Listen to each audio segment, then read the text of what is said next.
did that. We have our different opinions, like, di, katawaan lang naman. Oo nga, katawaan lang naman. But you need to understand that when you did that, may nasasaktan. Alam mo yun?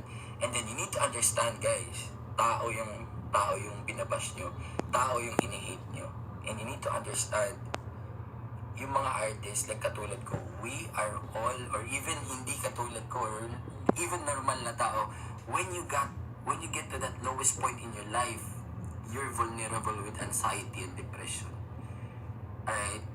And gusto kong i-idolize yung movement ni Kim Chiu na hindi siya nagpatalo sa nangyari. That's it. Gusto ko i-hype yun, gusto ko i-amplify yun, lalo na sa nangyayari sa Pilipinas ngayon. Ang daming nalulugmok sa Pilipinas. Kung sanay ako dito magturok pero maga eh. Anyway, guys, ang daming lugmok ngayon, pero mas tinitignan natin yung mali ng tao. Hindi natin tinignan yung pagbangon ng tao. Right? Take that as an inspiration for yourself. Alam mo yun? Na, imagine 20 million mahigit na tao yung nambabas sa kanya. Galit na galit. Alam mo yun? And then, what do you expect from her? Hihinto? Hihiga na lang, walang gagawin? Of course, if I'm on that level, or kung yun yung nangyari sa akin, I'm gonna fight. Babangon ako. Winning is not about being, successful, like having a lot of, trophies or fame. It's not about that. It's how you get back up and stand up. Right? It's about, even if 20 milyones na tao yung nambabas sa'yo, paano ka babangon? Paano ka ngingiti? Paano may paparamdam sa mga tao na you're still rocking your life? You still believe that God exists. Alam mo yun, you still believe in faith. You still have faith. Na yun, na you can turn negative things into positive things for yourself. I want you to look at that angle. Huwag yung tignan yung ginawa. Alright? This is just my personal advice. Kasi yun yung level at mentalidad natin na nakatutok tayo sa mistake ng tao instead of kung paano siya bumangon at paano gamitin yung energy na yun para maapektuhan tayo, lalo na sa nangyayari sa atin ngayon. Like, wala tayong trabaho, hindi tayo maka-open ng business, hindi tayo makalabas-labas. You need to understand that, right? For you that's watching, and for you who's really into the mistake of that person, I suggest you're better than that.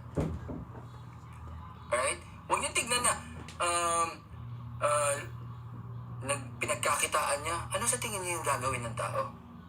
What do you think? Ano ba dapat yung isipin niyo na gagawin niya? You are so ruthless.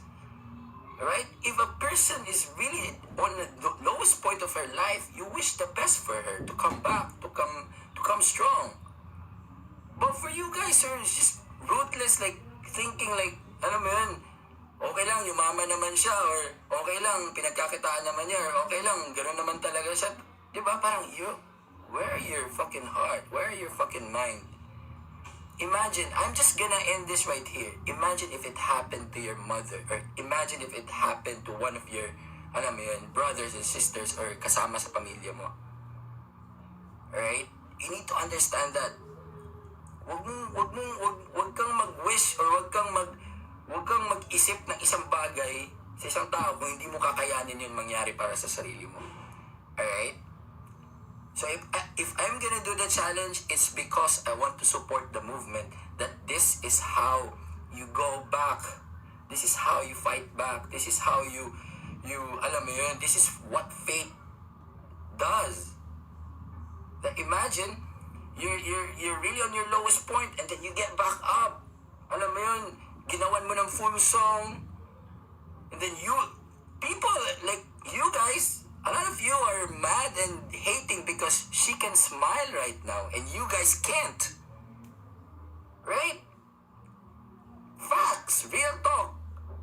Lahat ng mga nakikinig ngayon, I'm not defending her, I'm just saying this on the, on an outside point of view. For you guys who are still hating her, for you guys who are still, continuing to bash her, trust me, nakakatulog siya ng maayos ngayon. Nakakangiti siya ngayon. And it's God's plan, I believe. Right? So for you guys, can we wish that if a person is down, can we wish that, alam mo yun, God will make a miracle in her life to bring her up again? Right? And for me, I want to be an instrument. I told you guys in my life, I will not do the challenge if ikakasakit ng kapwa ko. But if Kim Chu will personally message me, right? You will know tomorrow what happened, right? You will know tomorrow what happened. What is the whole thing? But for me, if I'm gonna do it, it's beyond what you think. It's beyond the hype. It's beyond the content of that song. It's beyond the, alam mo yun, the interview thing. It's yung hugot ko kung bakit ko gagawin is because I support and I believe that supporting or amplifying this kind of energy will affect a lot of people, lalo na sa panahong to na ang daming lugmok, right? I'm inspired with how Kim Chu handled everything. Alam mo, on those days na pumutok yun, of course, natural response ng isang tao is, of course, you're gonna protect yourself, right? And then God showed another way. God showed miracle for her life right now. So imagine mo, that song turned into a hit song. It's not because of the content, but it's because of how did God made that song, alam mo yun, na maging hindi mo maintindihan. From an interview na hindi mo maintindihan with the beat itself, and then nagkaroon ng verse and all. It's just masterpiece of God. Right? Walang may gustong mangyari yung ganun eh. It just happened. Right? So for you guys, you're better than that. Mag-isip kayo ng mas mataas pa. Alright? Huwag kayo yung parang katulad ng mga sinasabi kong keyboard warriors na okay, ang sama nun din. Alam, maniniwala ka na. Asan yung integridad mo? Asan yung puso mo? Makinig ka sa puso mo. Kung ganyan ka ba talaga pinanganak, okay, maintindihan ko. Pero kung hindi ka ganyan pinanganak, man, trust me. I make a choreography, I make a dance. It's beyond dancing.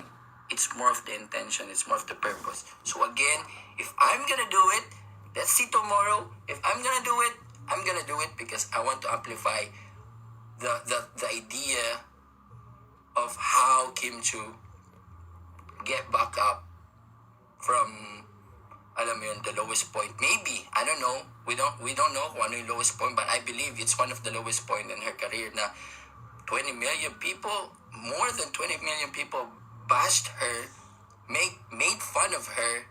Alam mo yun, ginamit yung song just to, alam mo yun, to sumakay sa hype without even thinking. Right? So, I'm not forcing everyone to be like me, but I'm telling everyone to please consider and think. Mag-isip kayo na mabuti.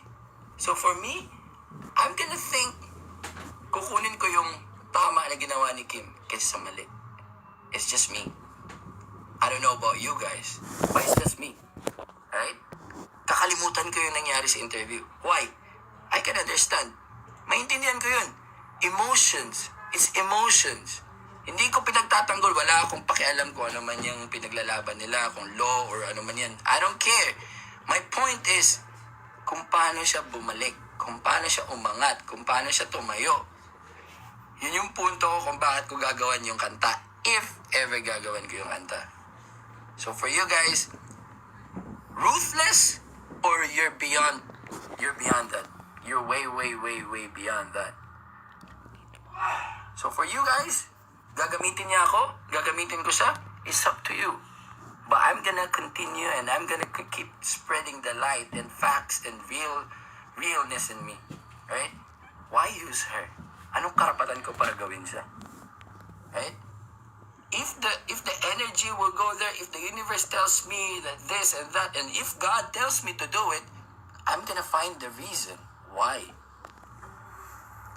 So yun, para sa mga taong hindi naiintindihan kung bakit ko man gagawan yung challenge if ever, come on man, think. You're better than that. Alright, so if I were you, take I'm taking Kim Chu's situation or on how she handled and her marketing handled what happened to her as my energy and inspiration. That, if ever mangyari sa akin yun,